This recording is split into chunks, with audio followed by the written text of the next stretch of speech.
We are delighted with the ongoing and fruitful cooperation between Sheikh Zayed Book Award and NYU Abu Dhabi Institute, and the substantial role it plays in deepening cultural understanding.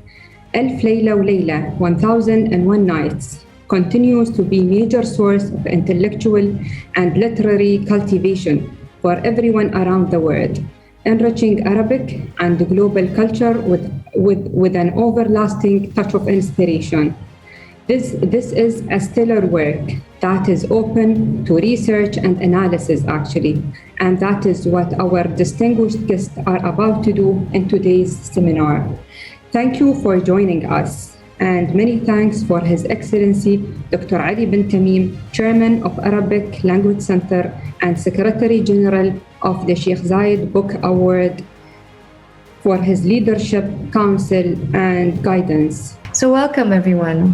And I want to start by talking a little bit about what is so special about the 1001 Nights for my two speakers. I know for me it's fascinating because it's a text that technically has no one author and no one origin, and what's amazing about it, what keeps bringing me back to it, is the figure of Shahrazad herself. Because the collection is so enormous and it's so enormously diverse. Of course, there are stories that are more accomplished than others. Some stories are even quite tedious, whereas others are entertaining. But on the whole, I should say that there's a story for every mood and for every taste. There's one story that I particularly like very much because it epitomizes the complexity of the 1001 Nights and the complex background and origin and trajectory of the 1001 Nights. And that's the story of the Queen of the Serpents. The tale of Zumurrud and Ali Kishar, because the way that Pier Pasolini made that story his, but of course respected it in its original spirit, and because of the way the actors portray, such likable characters. Some of them are just, of course, dastardly characters, but the likable ones are very likable, and I like. My favorite story, but I sort of, why am I reticent in saying this is because it's so hard to talk about, is the Poor and the Three Ladies of Baghdad. The complexity of that ensemble is, to me, unmatched in all of world literature, as a collage. You can tell us, Richard, your favorite or one of your favorite returns. Your book is very rich and goes through so many wonderful examples, and I'll come back to several of them, but maybe you can tell us about one of your favorite moments of adaptation and return. If we talk about 1001 Nights and its reception and influence in Western literature, we talk about translations, because usually authors could not read Arabic, so they had to rely on the versions that were available to them. So this means that the tradition of literary influence is intimately related to the tradition of translation. One of the things that I would like to show in my book, that although the influence of the 1001 Nights has been acknowledged to a certain extent, it has not been accepted yet, recognized yet, that it has had such a structural influence on the development of Western and European literature. And because the 1001 Nights is such an important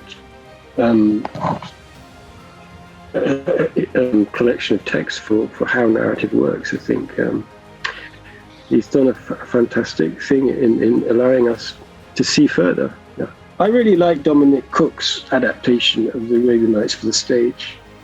He brought it to New York in 1999, and it's for a young audience, but also a mature audience. And he did really what Pasolini did, but the style is completely different. He constructed a whole out of bricolage, taking bits and pieces from the Arabian Nights. As to how do you think, as scholars who look at the afterlives of text and translation, how do you think of influence? Is influence something that is just formal or thematic or a combination of both?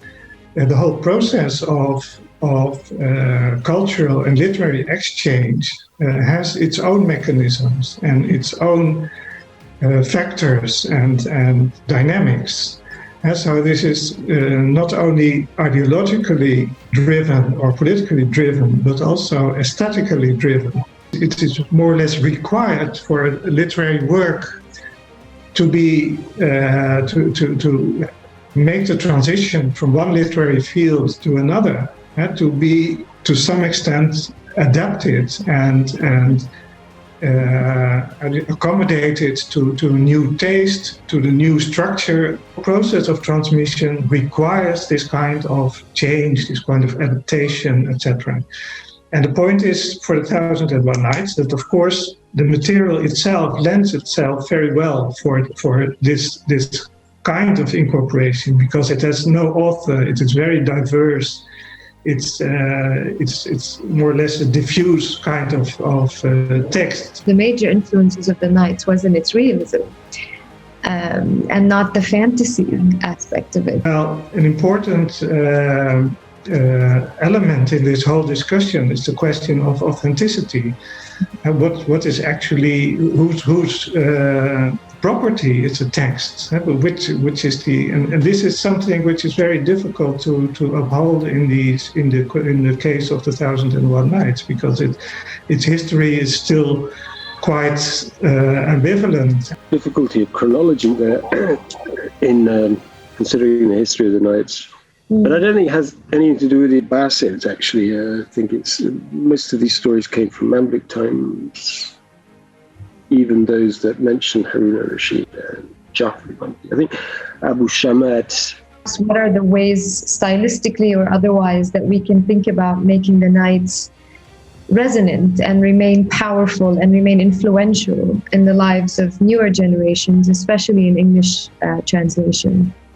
Well, it's when I translated 1001 Nights, this was not so much an issue, but I think at the moment it is, and you have to decide how you treat, for instance, the stereotypical representations. When I translated 1001 Nights, this was not so much an issue, but I think at the moment it is, and you have to decide how you treat, for instance, the stereotypical representations. Literature is a mess. It's not possible to really,